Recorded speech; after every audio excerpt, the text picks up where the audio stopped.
Here's the question I have for today. If you knew your life was ending tomorrow, how would you spend today? If you knew for sure that your time was short, that the end was near, that you were going to leave this life tomorrow, how would you spend today? In 1 Peter chapter 4, he says, "The end of all things is near. Therefore, be alert and of sober mind so that you may pray." You know, I hear people talking, and it's a common thing. People say, "Oh man, I'd live it up, I'd party." And that's the language of foolishness. I get why people do that. We sort of catch it. But I want to encourage you to be sober-minded and alert. The end is near. At the very least, the end is nearer now than it was yesterday. But the apostles have always held that the end is near. Now, in the context of 1 Peter, he's writing about suffering. We are going through much suffering. He says, don't be surprised at the fiery ordeal that you're having to go through. Don't be surprised. Like what I said last week, after you have suffered a little while, the Lord himself will restore you and make you strong, firm, and steadfast. And so that's the context of what Peter is writing. He says, the end of all things is near. Therefore, be alert and of sober mind so that you may pray. Now, I don't know about you. If I know that my life is over tomorrow, I don't know that I want to just get alone and talk with God.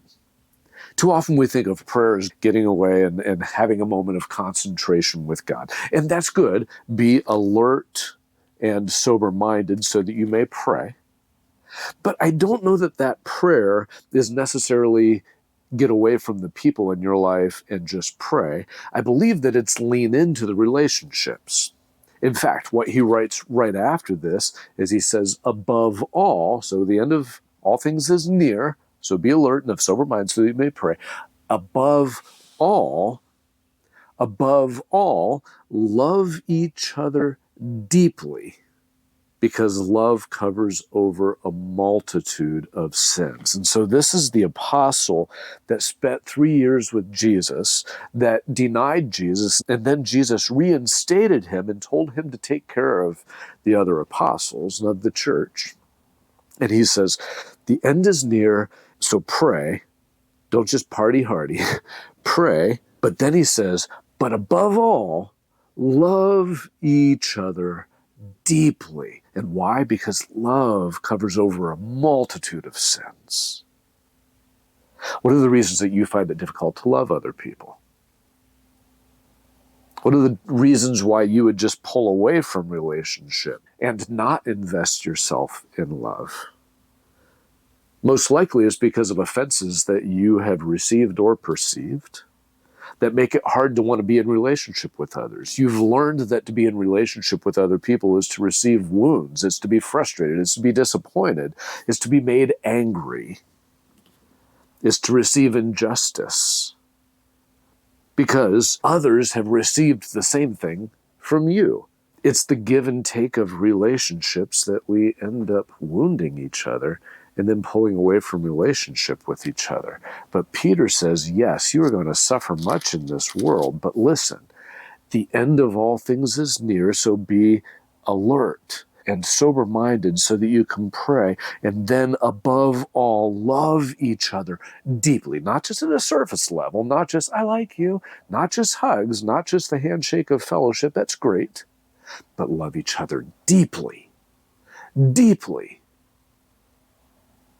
Because love covers over a multitude of sins, all the things that you have reason to pull back from people on. So Wendy and I were living in an RV on mission. I've talked about it elsewhere. But last week we got to go back to Sarasota, where our home is, where we have family and close friends. And there was something about the reinstating of relationships, the sitting across from the table with dear friends, the looking each other in the eyes, the sharing stories, all that, that reminds me how much community, how much fellowship is a necessary part of a healthy faith, of a thriving faith. And that's key to what we're doing in Acts 2:42, pulling people into closer fellowship, not just going to shows, church shows, and sitting facing forward and receiving a show, but actually facing each other in a room, facing each other where the circle is small enough that you can have chit chat, where the circle is small enough that you can actually know the people that you're making eye contact with, and they know you.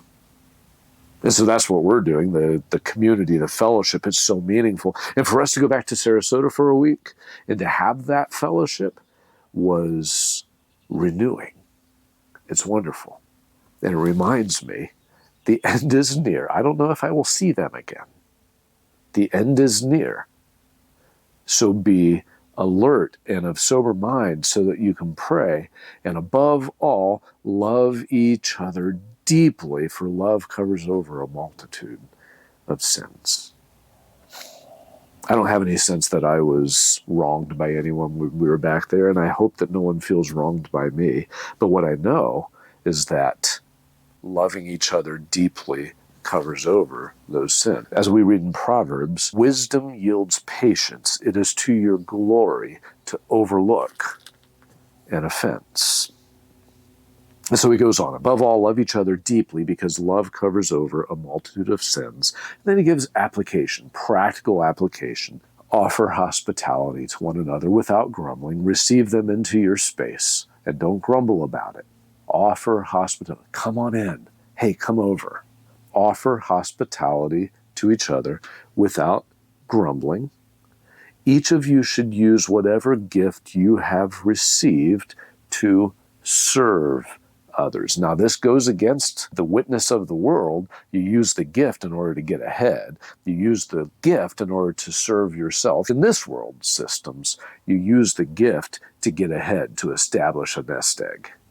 But Peter says, and God says, use whatever gift you have received to serve others, to bow, to get on your knees, to serve others as faithful stewards of God's grace in its various forms. And so when you use the gift that you've been given from God to serve others, you are actually a steward of God's grace. You talk about grace in all these different ways theologically, but when you serve someone with the gifts that you've received, you are a steward of God's grace to that person. Above all, love each other deeply, for love covers over a multitude of sins. Offer hospitality to one another without grumbling. Each of you should use whatever gift you have received to serve others as faithful stewards of God's grace in its various forms. If anyone speaks, they should do so as one who speaks the very words of God. If anyone serves, they should do so with the strength that God provides, so that in all things God may be praised through Jesus Christ. To him be glory forever and ever. Amen. So for you, if you knew that today was your last day, how would you spend it? The end of all things is near. Be alert and of sober mind so that you may pray. And above all else, love each other deeply. Cover over those multitude of sins. If someone has wronged you, forgive them. And if you have wronged someone else, go and seek their forgiveness. This is thoroughly Christian. In fact, it is unchristian not to. Love each other deeply. Love each other deeply. Use whatever gift God has given you to serve others. This is not only the will of God, this is the invitation of God to a life of incredible blessing. What if you did cover over the multitude of sins against you by loving deeply? The end of all things is near. Be alert and of sober mind so that you may pray. And above all, love each other deeply. Get at it. Go do it. Do it today. Amen.